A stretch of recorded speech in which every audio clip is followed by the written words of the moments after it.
अस्सलाम वालेकुम, I am Fakhar Abbas और हम बात कर रहे हैं केमिस्ट्री बुक 2 की। और इससे पहले हमने ऑर्गेनिक स्टार्ट की हुई है और ऑर्गेनिक का हमने जो बेसिक कंसेप्ट है उस पर वर्क कर रहे हैं। तो इससे पहले हमने फंक्शनल ग्रुप की बात की और आज जो हमारा मेन बेसिक कंसेप्ट है वो है नोमेनक्लेचर ऑफ एल्केन के नोमेनक्लेचर ऑफ एल्केन। एल्कीन को या अल्काइन को ये कंपाउंड हैं और इनको हम नाम कैसे देते हैं। तो इससे पहले हम बात कर चुके हैं कि बेसिकली हम जो है वो ऑर्गेनिक केमिस्ट्री हमने स्टार्ट की हुई है।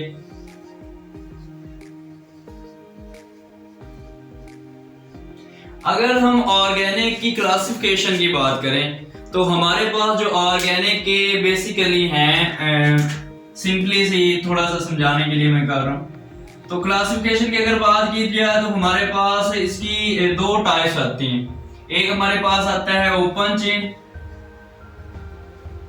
एक हमारे पास आती है क्लोज चेन। अगर हम ऑर्गेनिक की थोड़ी सी क्लासिफिकेशन पे चले तो ओपन चेन में हमारे पास दो चीजें आती हैं, इसकी भी दो टाइप है। ओपन चेन में हमारे पास एक आता है स्ट्रेट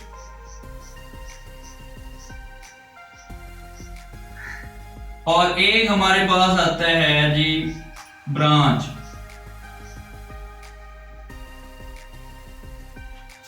तो हम बेसिकली इनकी नेमिंग की बात करेंगे। क्लोज की अभी हमारी बात नहीं हो रही, वो एरोमेटिक में चले जाते हैं। तो हमारे पास अल्केन, अल्कीन है, अल्काइन है, तो हम अल्केन का पहले स्टार्ट करने जा रहे हैं। तो अगर स्ट्रेट की बात की जाए तो स्ट्रेट में देखें आपके पास ये एक लंबी चेन होती है। तो इसके लिए हम इनके नाम देने के लिए मोस्टली यूज करते हैं मोनो, डाई, ट्राई, टेट्रा, पेंटा, हेक्सा। और अगर हम इसको कार्बन के लिहाज से देखें तो हम मोनो के लिए हम मिथ यूज करते हैं, मिथ जैसे मीथेन। और डाई के लिए हम क्या यूज करते हैं? डाई के लिए हम इथ यूज करते हैं, इथेन, इथीन, इथाइन। और ट्राई के लिए जो है वो हम ट्राई के लिए प्रोप यूज करते हैं, प्रोप, प्रोपेन, प्रोपीन, प्रोपाइन। तो प्रोप जो है वो 3 के लिए यूज करते हैं। तो टेट्रा जो 4 के लिए हम क्या यूज करते हैं? ब्यूटेन। तो ये कार्बन के लिए। आगे पेंटा वही है, 5 कार्बन के लिए पेंटा ही होगा, 6 कार्बन के लिए हेक्सा होगा। अब यहाँ पे बात करें, अगर मजीद आगे चलें तो डेका तक अक्सर बच्चों को आती होती। डेका कहते हैं 10 कार्बन। अब डेका के बाद थोड़ा सा मसला आता है कि हमने डेका तक तो पढ़ी होती है, डेका के आगे थोड़ा सा मसला होता है। अगर हम 11 की करें बात तो उसको कहते हैं अनडिका। अनडिका 11 होता है आपका। और 12 की बात करें तो डूडिका, ये 12 होता है। इसी तरह ट्राइडिका, टेट्राडिका और पेंटाडिका, हेक्साडिका। तो ये आगे हेप्टाडिका आगे आपका चलता रहता है। तो इसके अगर 20 की बात की जाए तो वो इकोसा आता है, इकोसा। ये हम 20 के लिए यूज करते हैं। और अगर 21 की बात की जाए तो इकोसा, डूड इकोसा और ट्राई इकोसा। इसी तरह ट्राइकोसा होगा, टेट्राकोसा। तो ये हमारे लिए स्टेट के लिए नेमिंग आती है। ये हमारे पास 1000 तक जाती है। किलिया, 1000 को हम कहते हैं किलिया, 1000 के लिए। तो ये आई थिंक आपने पढ़ी हुई होगी। तो आज जो हम बेसिकली बात करने जा रहे हैं नोमेनक्लेचर की, वो हमारे पास है जी ब्रांच का, कि हमने ब्रांच की नोमेनक्लेचर जो है वो डिस्कस करना है। तो उससे पहले ब्रांच की अगर हम डेफिनेशन करें, ब्रांच हमारे पास होती कौन सी हैं उनके बारे में अगर डिस्कस किया जाए तो ब्रांच बेसिकली वो होती है, आप याद लिख सकते हैं, the chain which contain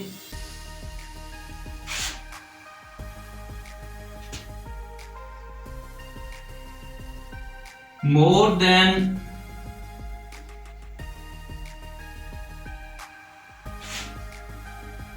two terminal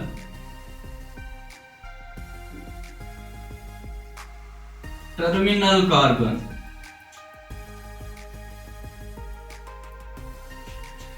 The chain which contain more than two terminal carbon. अब लफ्ज यहाँ पे टर्मिनल आ गया है, तो ये टर्मिनल बाज बच्चों के लिए बिल्कुल नया लफ्ज होगा। तो टर्मिनल क्या होता है वो देखते हैं हम। टर्मिनल कहते हैं उस कार्बन को टर्मिनल कहते हैं जो मजीद सिर्फ एक कार्बन के साथ जुड़ा हो, यानी कि ये कार्बन है, ये आगे मजीद एक कार्बन के साथ जुड़ा हुआ हो, तो इस कार्बन को हम कहेंगे टर्मिनल कार्बन। अब इसके मजीद ये, अब इसमें कितनी टर्मिनल कार्बन है, इसमें हमारे पास दो टर्मिनल कार्बन है, क्योंकि ये दरमियान वाली जो है ये मजीद दो कार्बनों के साथ जुड़ी हुई। तो ऐसी कार्बन जो सिर्फ एक कार्बन के साथ और जुड़ी हुई, ये एक कार्बन के साथ जुड़ी हुई, यहां से इधर को देखा जाए तो ये एक कार्बन के साथ जुड़ी हुई। तो जो कार्बन एक कार्बन के साथ जुड़ी हुई होती है उसको कहते हैं टर्मिनल कार्बन। तो हमने ब्रांच की डेफिनेशन की है, the chain which contain more than two terminal carbon. तो दो से ज्यादा अगर कार्बन हमारे पास आ जाएं और वो टर्मिनल हो तो वो हमारे पास ब्रांच होती। तो अब हम देखते हैं एक एग्जांपल से इससे। लेट्स सपोज आपके पास एक ये कंपाउंड है,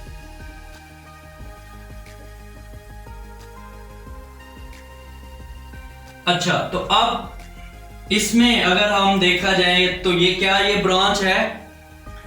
हम पहले सबसे पहले इसका देखते हैं कि इसमें कितनी टर्मिनल कार्बन है। तो इसमें एक टर्मिनल कार्बन ये है, एक टर्मिनल कार्बन ये है, तो टोटल कितनी हो गई, दो।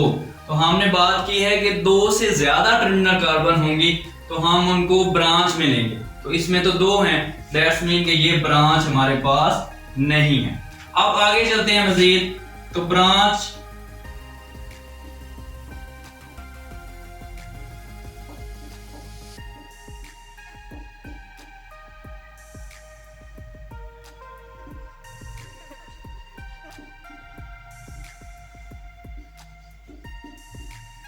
अच्छा, तो अब इसको देखा जाए, अगर ये वाला हमारे पास कंपाउंड है, इसमें जी ये हमारे पास हेक्सेन है। हेक्सेन में अब अगर देखा जाए तो क्या ये ब्रांच है। हम इसकी सबसे पहले क्या देखेंगे, टर्मिनल कार्बन। टर्मिनल कार्बन इसकी, अब ये नहीं देखना कि किनारे पे जो कार्बन आ रही हो, अब इसमें किनारे पे ये भी आ रही है, ये भी आ रही है, तो क्या ये ब्रांच है? नो, ये ब्रांच नहीं।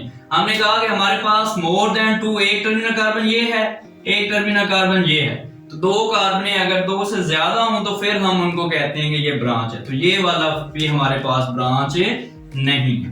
तो अगर हम ये लिखें, आगे मजीद चलें,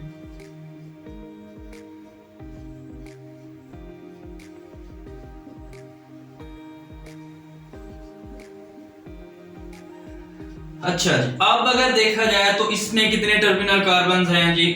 इसमें जी हमारे पास ये एक टर्मिनल कार्बन है, एक ये टर्मिनल कार्बन है, एक ये टर्मिनल कार्बन है, तो more than two terminal carbon है। तो इसका मतलब ये हमारे पास ब्रांच है,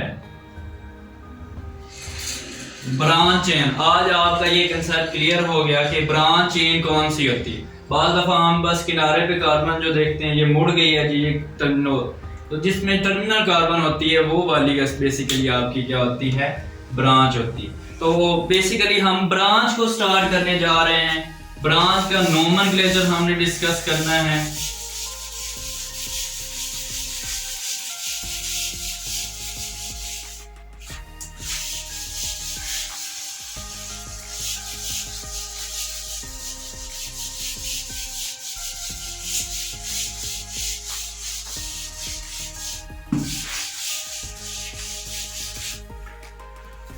ब्रांच के नोमेनक्लेचर के लिए हमारे पास जो है वो डिफरेंट पॉइंट आते हैं। तो सबसे पहला पॉइंट जो हमारे पास है,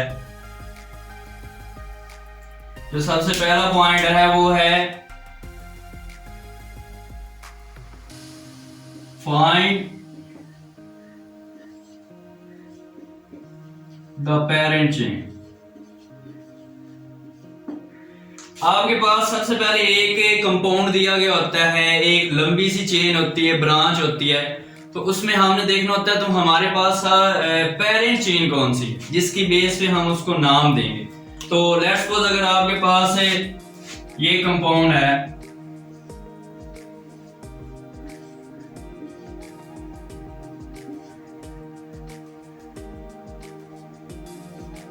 अब ये एक कंपाउंड है तो हाइड्रोजन अभी मैं नहीं लगा रहा क्योंकि आपको अच्छे से समझ आ जाए। सबसे पहले हमने देखना है कि पेरेंट रिंग पेरेंट चेन कौन सी, फाइंड द पेरेंट चेन।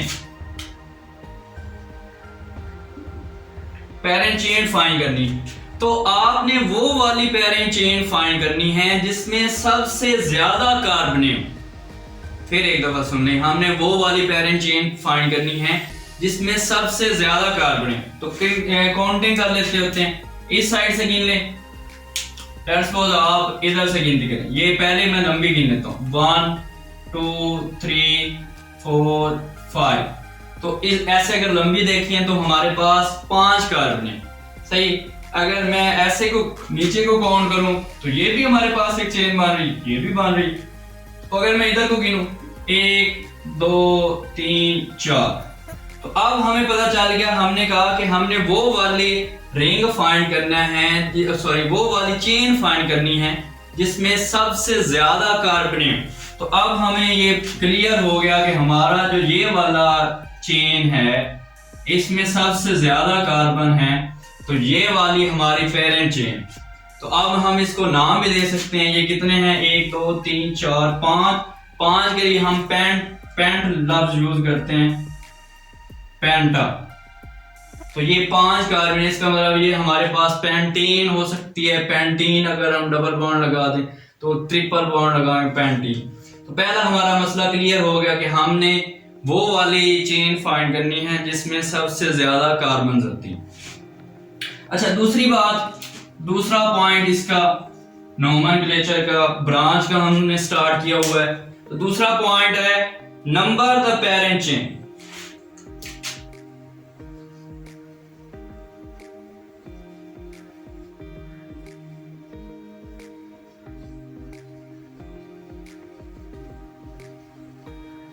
जो आपकी पेरेंट चेन है जो हमने फाइंड की ऊपर, उसको हमने नंबर देना होता है। तो उसको हम नंबर कैसे असाइन करते हैं, नंबर असाइन कैसे करना है, नंबर देना है, तो उसके लिए फिर हम यही कंपाउंड लिख लेते हैं एक दफा फिर।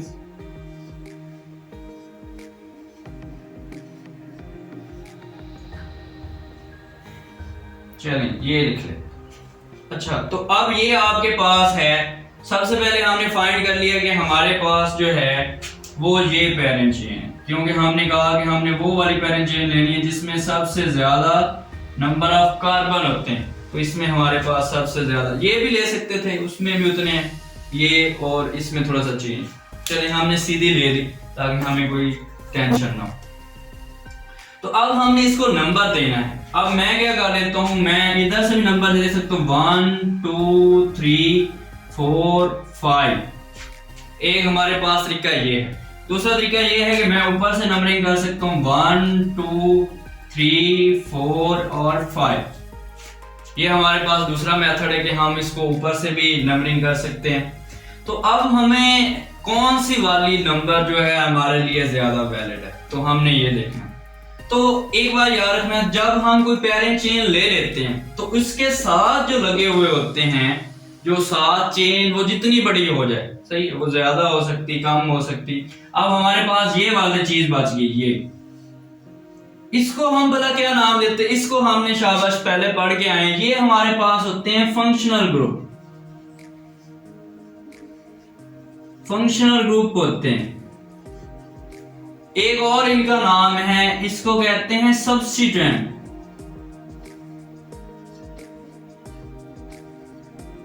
सब्स्टिट्यूएंट्स, एक और नाम भी है, क्योंकि ये पेरेंट का नाम लिया तो इसके साथ ये छोटे छोटे जुड़े हुए होते हैं, इनको कहते हैं चाइल्ड ग्रुप। अब हमें पता चल गया कि पेरेंट चेन के अलावा हमारे पास फंक्शनल ग्रुप, इजाफी जो पेरेंट चेन हमने जो ऐसे कर लेनी, कवर कर ली, उसके अलावा जो बच जाते हैं वो हमारे पास क्या होते हैं, उनको फंक्शनल ग्रुप कहते हैं, या उनको कहते हैं सब्स्टिट्यूएंट, या उनको क्या कहते हैं, चाइल्ड ग्रुप। तो अब हमने नंबरिंग वहां से करनी होती है स्टार्ट, जहां पे हमारे पास जो है चाइल्ड ग्रुप, वहां से जहां पे चाइल्ड ग्रुप जिस कार्बन पे लगा हुआ हो और उस कार्बन को लोएस्ट नंबर मिल रहा हो, सबसे कम नंबर, मसला इधर से गिने तो इस वाली कार्बन को 4 नंबर मिल रहा है, अगर इधर से गिने तो इसको 2 नंबर मिल रहा है, तो ये वाली हमारी वैलिड है, ये वाली हमारी वैलिड नहीं है। तो ये अब हमने देखा कि हमने नंबरिंग कैसे देनी होती है। नंबरिंग हम उस साइड से स्टार्ट करते हैं जहां पे हमारे पास फंक्शनल ग्रुप लोएस्ट नंबर मिल रहा हो, सबसे करीब तरीन आ रहा हो, तो वहां से हम उसकी क्या करते हैं, नंबरिंग स्टार्ट करते हैं। अच्छा, इसके बाद हमारे पास इंशाल्लाह आई थिंक ये आपका क्लियर हो गया होगा। इसके बाद हम तीसरा पॉइंट देखते हैं। इसमें हमारे पास है कि अगर हमारे पास, ये तो हमने कहा कि एक अगर सब्स्टिट्यूएंट लग गया फिर ये हाल है, अगर हमारे पास मल्टीपल सब्स्टिट्यूएंट आ जाते हैं। अब यहां से थोड़ा सा तवज्जो से देखना है, मल्टीपल सब्स्टिट्यूएंट,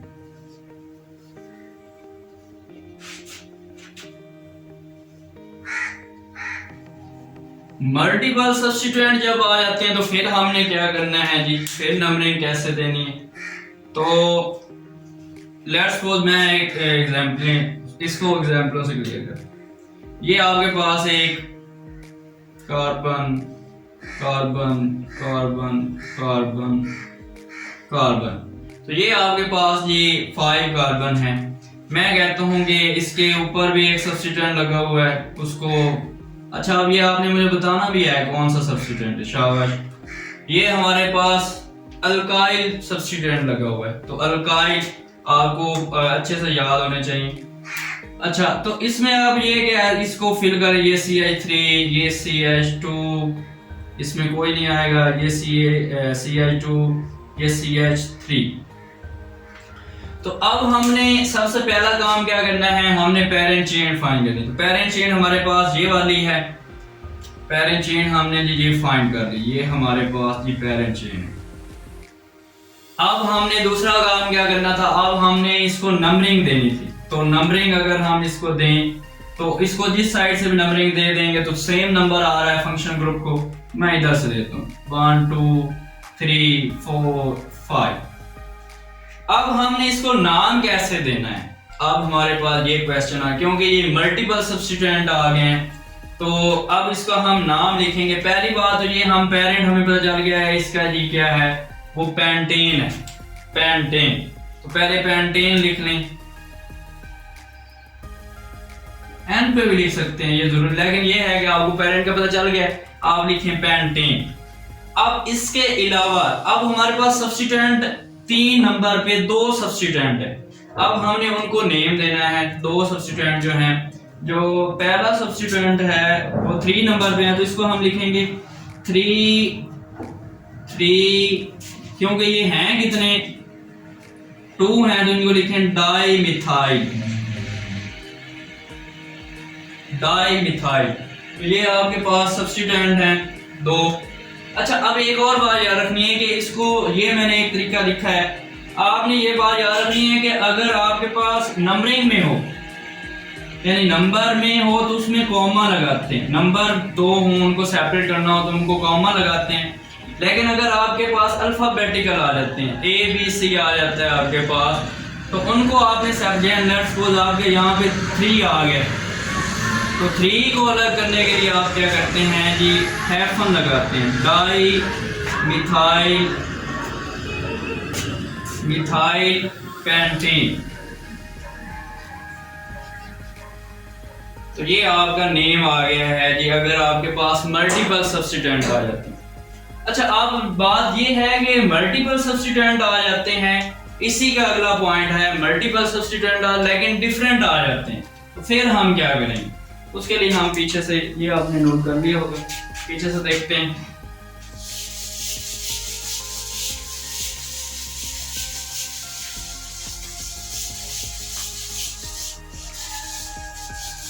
इसके लिए अगर आपके पास मल्टीपल सब्स्टिट्यूएंट हैं डिफरेंट, तो फिर हम उनका क्या करें, उसके लिए हम एग्जांपल देखते हैं। लेट्स सपोज आपके पास ये कार्बन है, ये कार्बन है, ये कार्बन है, ये कार्बन है और ये कार्बन। अब हम देखते हैं अगर इस पे मल्टीपल सब्स्टिट्यूएंट आ जाए, तो मैं एक इधर सब्स्टिट्यूएंट लगा देता हूँ, एक सब्स्टिट्यूएंट मैं इधर लगा देता हूँ, और एक जो है वो मैं इधर लगा देता हूँ। मैं ये लगा रहा हूँ CH2 CH3। तो अब अभी आपने देखना है कि हमारे पास पेरेंट चेन कौन सी है। पेरेंट चेन हम अभी यही ले लेते हैं, ये बस ये समझना है कि इसको लगाना कैसे। ये 3 और 1 हाइड्रोजन आ गया, ये 3 और 1 हाइड्रोजन आ गया, ये H3 आ गया। अब आपके पास ये कंपाउंड आ गया है, आपने इसके नेमिंग देनी है। ये मल्टीपल सब्स्टिट्यूएंट है, हमारे पास पेरेंट चेन है जी 5 पेंटीन वाली है, तो इसका नेम हमने देना है। वो हम कैसे देंगे जी, तो अब हम क्या लिखेंगे, इसको हम पहले तो नंबरिंग दे लेंगे। नंबरिंग हम इधर से भी दे सकते हैं, इधर से भी दे सकते हैं। लोएस्ट फंक्शन ग्रुप इधर भी है, इधर भी है, तो मैं इधर से दे रहा हूँ 1 2 3 4 और 5। ये आपका नंबर हो गया। अब आपने क्या करना है जी, अब इनका नाम लिखना है हमने। तो अब हमें पता चल रहा है कि हमारे पास जो है, हम लिखेंगे, हमारे पास 2 मिथाइल ग्रुप आ रहे हैं, तो हम इनको लिखेंगे ऐसे, हम लिखते हैं 2 पे मिथाइल है, 2 मिथाइल, सॉरी ऐसे लिख दें 2 3, 2 पे मिथाइल है, 3 पे methyl, 2 3 di methyl, di methyl. आगे 4 पे क्या है, 4 इथाइल पेंटेन। तो ये मैंने एक नाम लिख दिया, तो क्या ये नाम ठीक है? नहीं, ये हमारा नाम ठीक नहीं, गलत है। तो अब अगर हमारे पास डिफरेंट सब्स्टिट्यूएंट आ जाए, तो हमने उनका अल्फाबेटिकल ऑर्डर भी देखना होता है।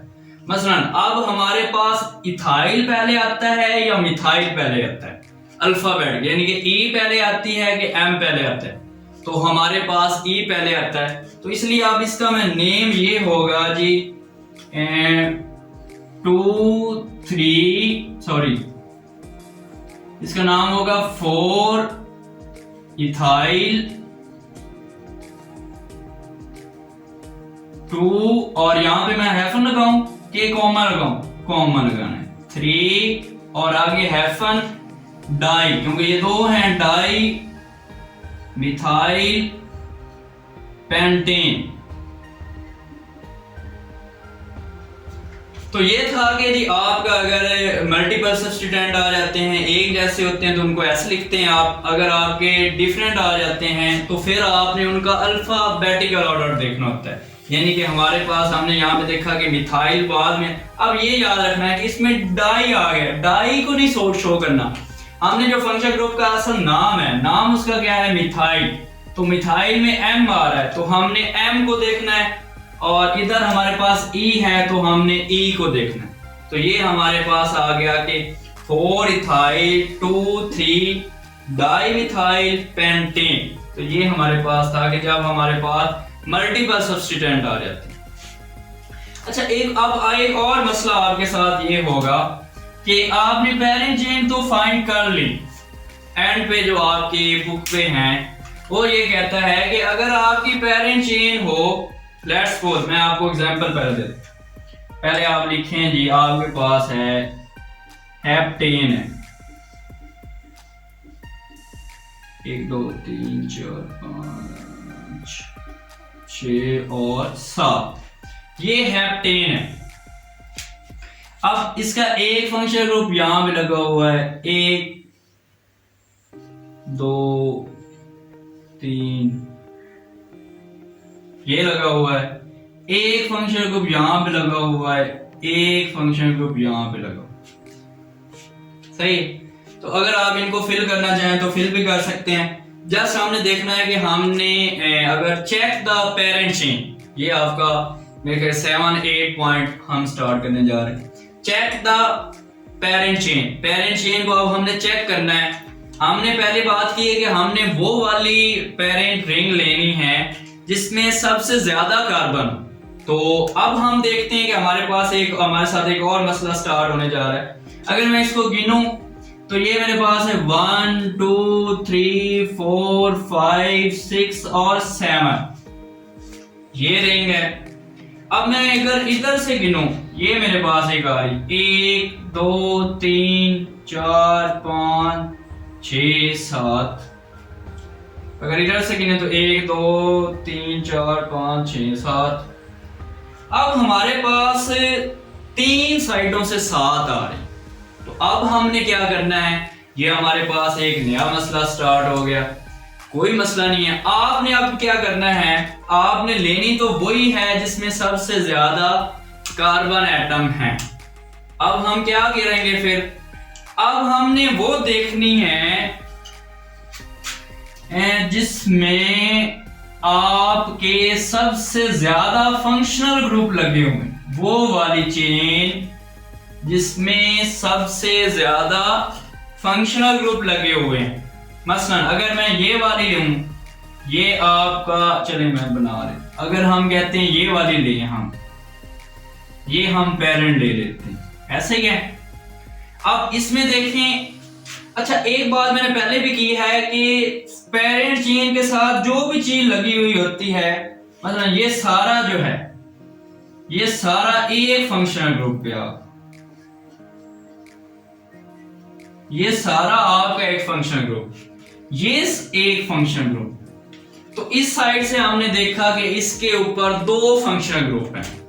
अब हम वैसे देखते हैं जो सीधे वाली हम बना रहे हैं।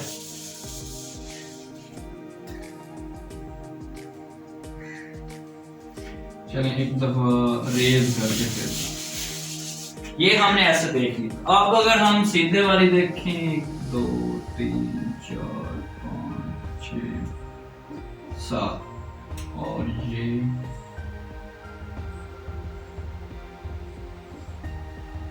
1 2 3 1 2 3 4 5 6 और 7, ये फंक्शन ग्रुप, ये भी फंक्शन। तो यही हमारे पास कंपाउंड था। अगर मैं ये सीधे वाली लूं, ये वाली, ये भी 7 है, वो पहले वाली भी 7 थी। तो अब इसमें देखेंगे कितने फंक्शन ग्रुप हैं। इसके साथ एक ये फंक्शन ग्रुप है, एक ये फंक्शन ग्रुप है, एक ये फंक्शन ग्रुप है, एक ये फंक्शन ग्रुप। तो हम ये वाली पेरेंट चेन हमारे लिए वैलिड है, बाकी कोई पेरेंट चेन दूसरी हम वैलिड नहीं लेंगे। तो अब हमने इस पॉइंट से सीखा कि हमने वो वाली पेरेंट चेन लेनी होती है जिसपे मैक्सिमम फंक्शनल ग्रुप होते हैं। तो हमारी जो ये वाली फंक्शनल चेन थी, इस पे मैक्सिमम फंक्शनल ग्रुप थे। अच्छा एक लास्ट पे जो आपका पॉइंट इसका है वो ये है कि